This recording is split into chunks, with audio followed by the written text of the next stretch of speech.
For a long time after this happened, I told myself I was a tired mother on a flight with 2 small children, and I had been reading into things. I have tried hard to believe that. The last detail is why I can't. We had an 11:30 flight to San Diego, my husband and I, our 2.5-year-old daughter, and her baby sister. We were running behind. By the time we got through security, the gate was already boarding. We were one of the last families on. The man was already in his seat when we got to our row. Window seat, right beside us. Our seats were the middle and aisle.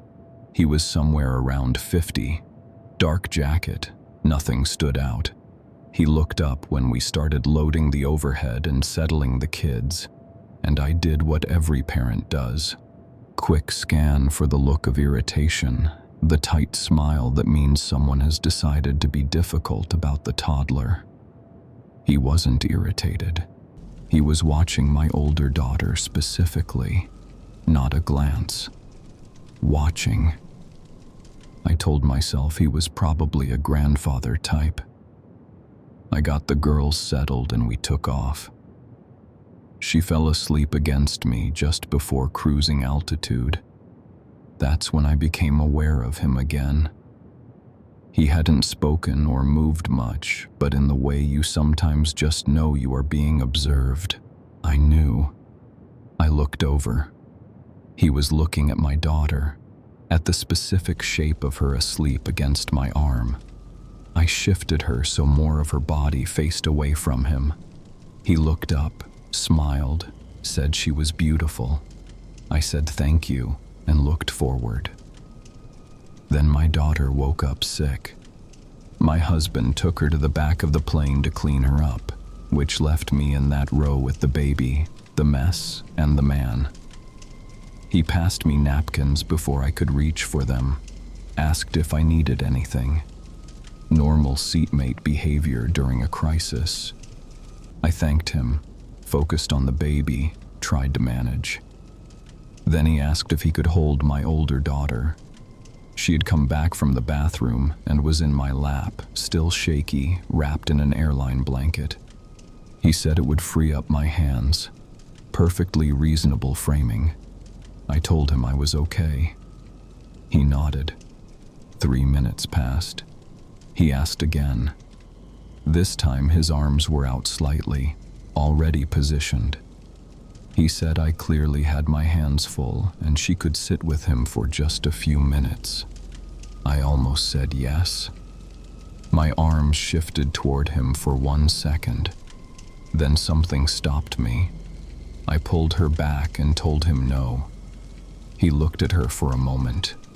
Then he said her name. Not a question. Not, "What's her name?" Her name. Said it the way you say the name of someone you have known for a while, conversationally, like he was referencing someone we both already knew. I had not told him her name, not once, not during boarding, not during the flight, not during the chaos. I had called her sweetheart and baby. I had not introduced us. I had not said her name. I asked him what he said. He looked mildly confused and repeated it. Then added that she just looked like a name like that, like he was covering, like he understood immediately that he had made a mistake. I turned away and did not speak to him again. I held both girls and counted the minutes until my husband appeared in the aisle. When I saw him, I exhaled in a way I had been holding since that name came out of the man's mouth. My husband settled back in. The man closed his eyes, said nothing for the rest of the flight. We landed. The seatbelt sign clicked off. People stood and started pulling bags down. I reached past my daughter to get our things and looked over at the window seat. He was gone, not standing in the aisle, not at the overhead bin. The window seat was empty. The plane had not reached the gate. The doors had not opened. Nobody had passed us. In a middle seat, you feel anyone going by. He was simply gone, I looked at my daughter's lap for her stuffed animal to put it in the bag. It was in his seat, in the center of the empty window seat, placed upright, facing outward toward the aisle. She had been holding it in her arms minutes before. I had seen it in her hands. It had not fallen. A stuffed animal does not fall from a child's arms and land upright and centered in the next seat. It had been placed there. I picked it up and put it straight in the bag and said nothing until we were at baggage claim. I told my husband everything. He asked if maybe she had set it down herself without me noticing. I told him she had been asleep in my arms. What I cannot get past is the name. I have gone back through that flight looking for the moment I might have said it. A bag tag, a boarding pass visible in my hand. I cannot find it. He said it the way you say a name you have known for a while, not like someone reading a label, not a guess. He was already in that seat when we boarded. He was there before us. I don't know where he had been watching us from before we sat down. I don't know how long it had been going on. I just know he already knew her name when we arrived, and I never figured out how. I am not a dramatic person. I don't exaggerate. When I tell you this was the worst night of my life, I mean that in the most literal sense I am capable of. Every time we thought it had stopped getting worse, it got worse. That is the only way I know how to describe what this trip became. We had planned an international trip for months. My 4-year-old son and my 1.5-year-old. Long flight, layover, second flight to the destination. The morning of departure was everything a family travel morning should be. Everyone dressed, bags packed, kids excited. We made it to the airport without incident. That was the last thing that went smoothly. At the gate, still well before boarding, my 4-year-old told me he needed the bathroom. He barely made it to the stall before he had explosive diarrhea. I told myself it was anxiety, travel nerves. Kids pick up stress and their bodies respond. We cleaned up and went back to the gate. 10 minutes later, he needed the bathroom again. Same thing. And then again, 15 minutes after that. For over an hour at the departure gate, continuous explosive diarrhea. By the time boarding started, we had burned through most of our emergency supplies. He seemed to settle. We got on the plane. I told myself we had made it through the worst of it. I was wrong. Somewhere over open water, hours from anything, I heard my son make a sound I had not heard from him before. A low groan. Then he went very still. My husband looked at me. 4. Our son vomited. Not a small amount. A complete event that covered my husband chest to lap, covered the seat beside him, covered the passenger next to him, and covered everything within a roughly 2-foot radius, fast and total. My husband had no change of clothes. Everything was in checked luggage. I took my son to the bathroom. My husband stayed in his seat, covered in vomit, for 6 hours. Because that was how long remained on the flight and there was nothing else to do. He sat there, soaked, for 6 hours and did not complain once. Meanwhile, in the airplane bathroom, my son had more diarrhea. We ran out of clean diapers. We managed the way parents manage when there are no other options, and I will leave the details there. We landed at the layover airport. I thought, okay, worst is over. We have ground. We have a real bathroom. 2 hours before the next flight. My husband sat down at the gate, leaned forward, and started vomiting. Whatever my son had brought onto that plane had found my husband somewhere over the ocean. I stood there with 2 children, one still having intermittent diarrhea, watching my husband be sick into an airport trash can in a country that was not ours. I started crying, not quietly. I stood at that gate and cried while travelers walked around us and nobody stopped, and it was the most alone I have ever felt anywhere. We almost didn't board the next flight. I stood at the gate door with my son's hand in mine, and I did the calculation. My husband was sick. My son had been sick since the departure gate. We were in a foreign country and exhausted and out of nearly every supply we had packed. The responsible thing, the logical thing, was to find a hotel and rest and reconsider. I stood there for a full minute. Then I walked through the gate. Some combination of stubbornness and sunk cost and the genuine belief that it had to stop getting worse. I told myself we were almost there. I told myself the worst was behind us. That belief was incorrect. 5. We reached the Airbnb after midnight local time. Kids destroyed, husband barely functional, me running on something beyond exhaustion. We got the kids into bed. My son dropped immediately. My 1.5-year-old went down. I thought, for the first time in 16 hours, that the night was ending. My toddler woke up and projectile vomited. Full force, no warning. I grabbed him and got him to the bathroom and was holding him and trying to keep him from falling when he slipped. He was wet, my grip wasn't solid, and his head connected with the marble windowsill. The sound was awful. Then the blood started. Head wounds bleed disproportionately. Anyone who has seen one knows this.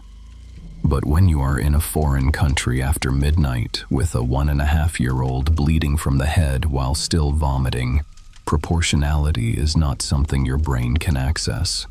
There was blood on my hands, blood on his face, and he was still vomiting, and I was holding pressure on the wound with one hand and calling for my husband with the other. My husband came in, took one look, and went gray. He almost passed out. He had to sit down on the bathroom floor. I was alone.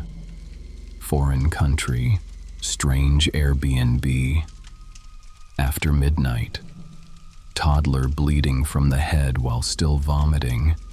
4-year-old asleep in the next room. Husband sitting against the wall beside me, unable to stand. I held pressure on my toddler's head, and I did not let go. The bleeding slowed. It was not as deep as it looked. He stopped vomiting. He cried himself out. My husband recovered. We got through it. The Airbnb host never responded to the message I sent at 1:30 in the morning. We were completely alone in that apartment, and nobody on any platform acknowledged we existed that night.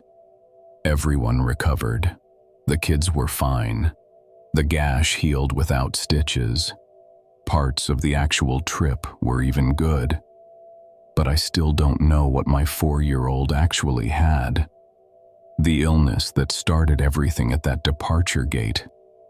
We never got a diagnosis. It just stopped. Which means I don't know if what spread to my husband was the same thing my son had, or something else entirely. I don't know what was in my son's body that day. I just know it started every single thing that followed, and we never found out what it was.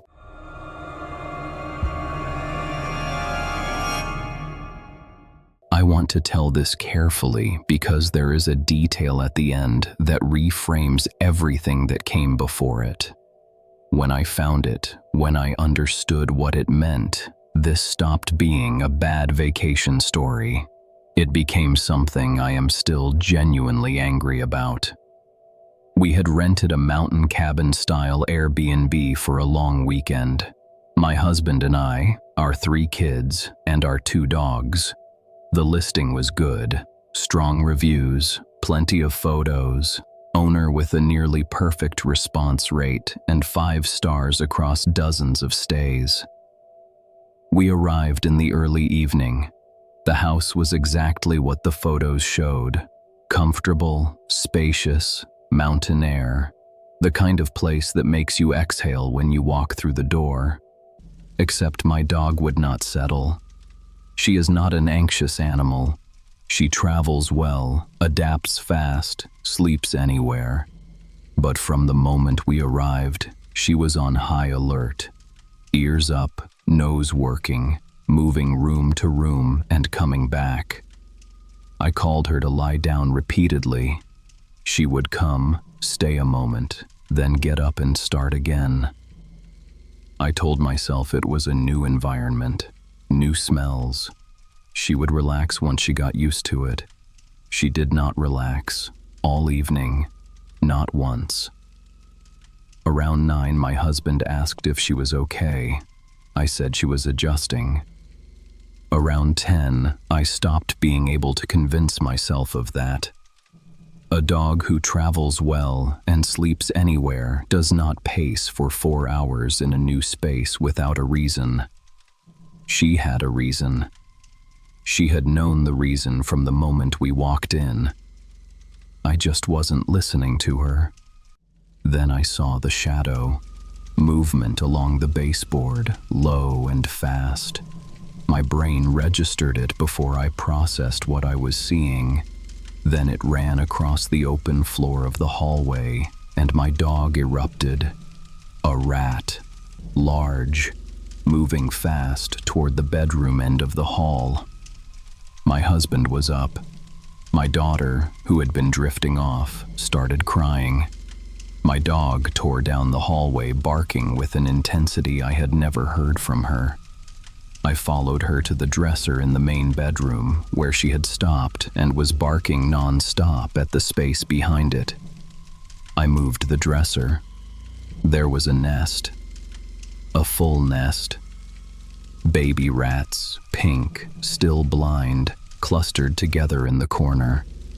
My husband and I looked at each other, and the math was immediate.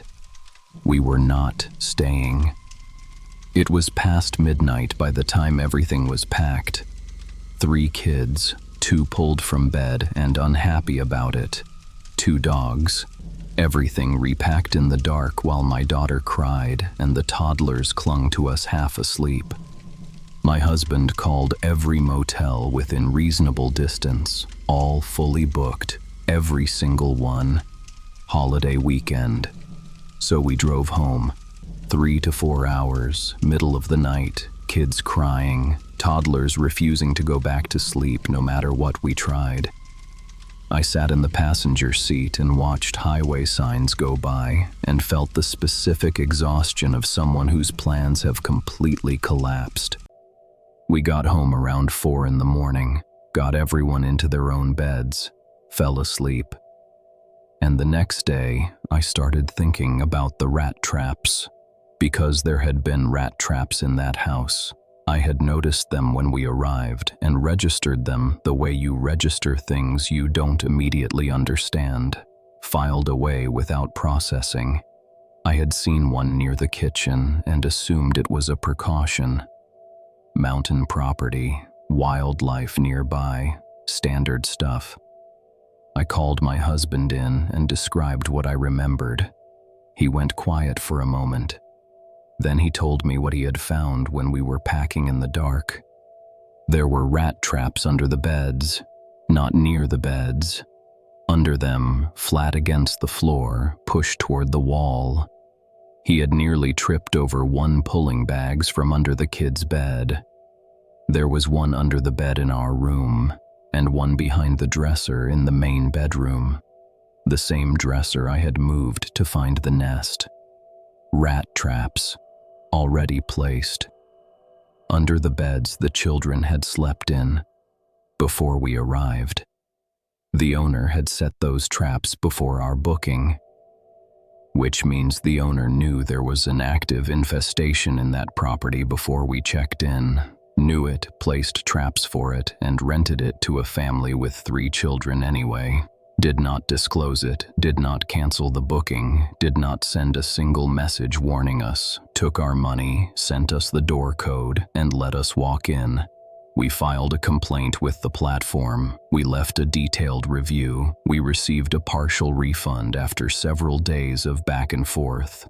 The listing is still active, still has a high overall rating.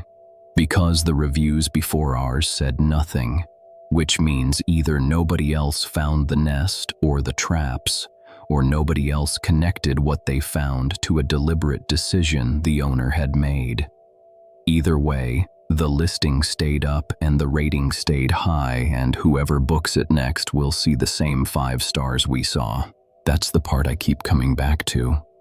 Not the rat, not the drive home at 1 a.m, not the kids crying in the back seat. Those things were awful, but they were chaos. What happened next was not chaos. It was a decision. Someone looked at those traps going off, looked at an active nest behind the dresser, and looked at a family booking coming in for the weekend, and chose to say nothing. I don't know how long that infestation had been active before we arrived. I don't know how many families stayed in that house while it was happening and slept in beds with traps underneath them and had no idea. What I know is that an owner looked at that situation, looked at a booking from a family with 3 kids, and made a choice. That choice is what I think about, not the rats, the choice.